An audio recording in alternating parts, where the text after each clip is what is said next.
وحدي أكتم الشكوى وأبدي كلما أطرقت سالت دمعتي من فوق خدي بين جدران. كم واحد ضاع مستقبله بسببك؟ كم مظلمة نسيتها؟ كم يتيم اتشرد بسببك؟ كم واحد ظلمته؟ كم أرملة اتشردت بسببك؟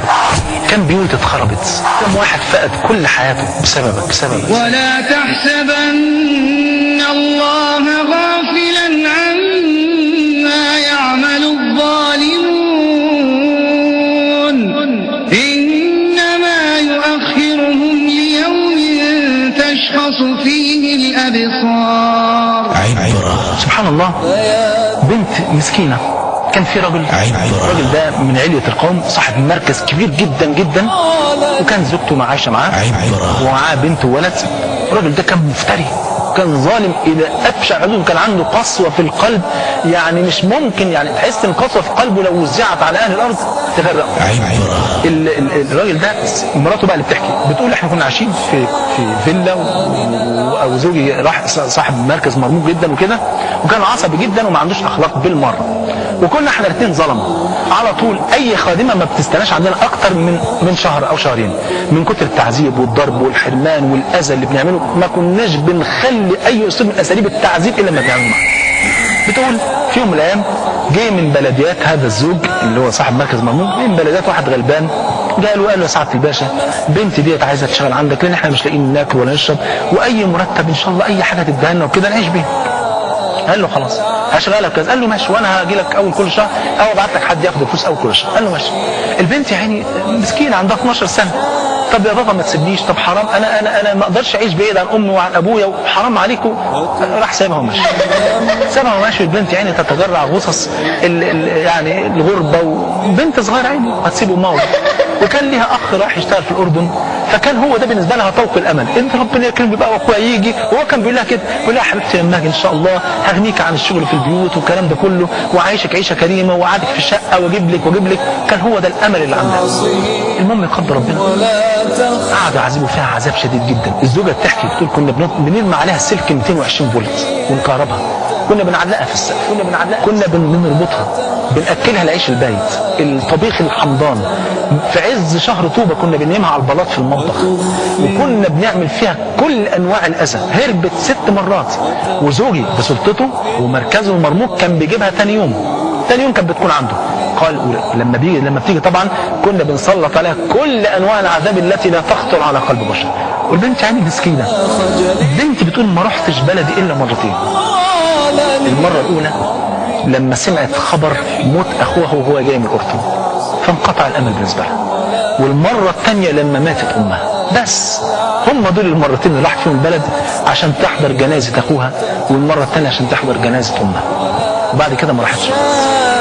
فضلوا يعذبوا فيها الظلمه دولت عذاب شديد جدا، لدرجه ان بدات البنت البصر بتاعها يضعف لحظه بلحظه، مره بمره، شيء فشيء.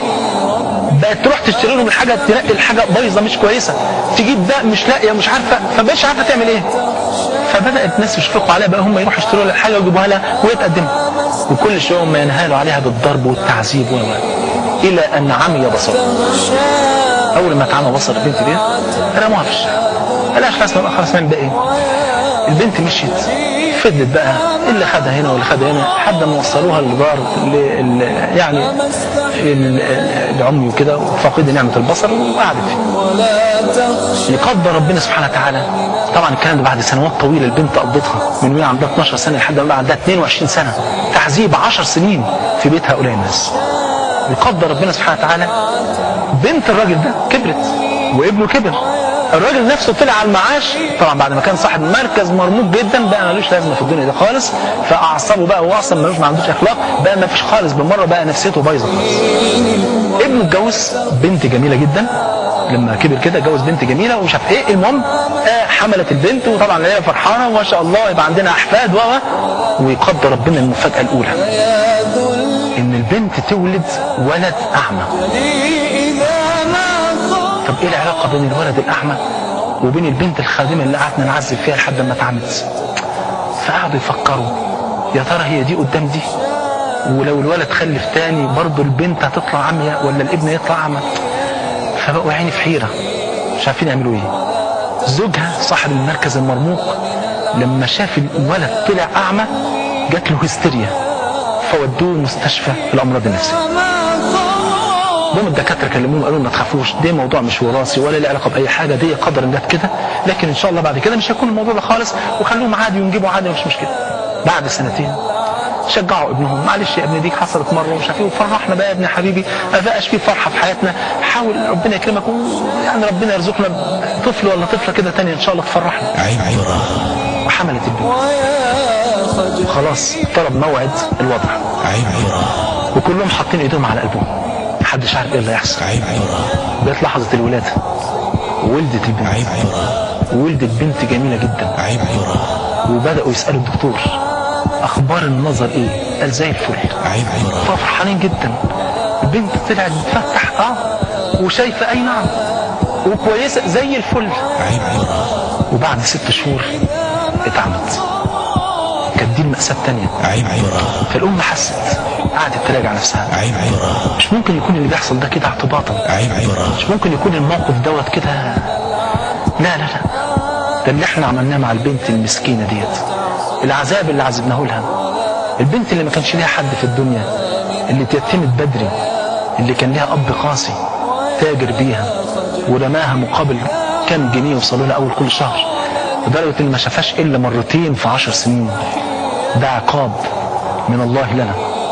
بدأت الأم تخرج وتدور في كل مكان، في الإقسام، في المستشفيات، في دار مسنين، في دار مش عارف ايه، لحد ما لقيتها في دار المدفوعين.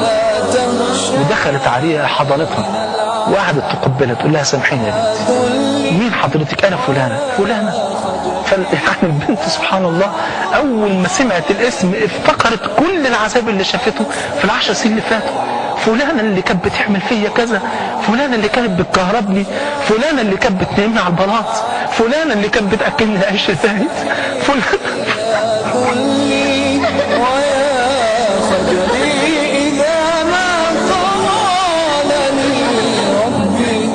البنت قاعدة تفتكر شريط الذكريات المؤلمة، افتكرت يوم ما مات اخوها، يوم ما ماتت امها، يوم ما ابوها رماها، يوم ما عملوا فيها، يوم ما كهربوها، يوم ما دمروا حياتها ومستقبلها، يوم ما رموها لما تعبت.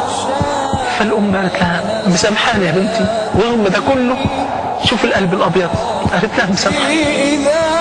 خدتها معاها وقالت حبيت اكفر عن ذنوبي بان انا اربي البنت ديت مع ولاد ابني اللي هم كمان عمري، لعل وعسى تكون دي قدام دي وربنا يغفر لي وربنا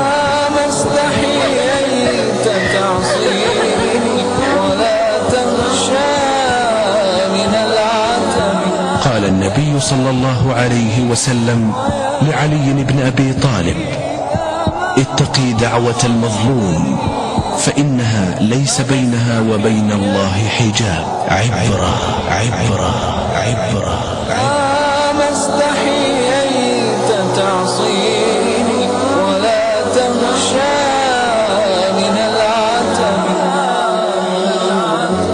وتخفي الذنب عن خلقي وتأبى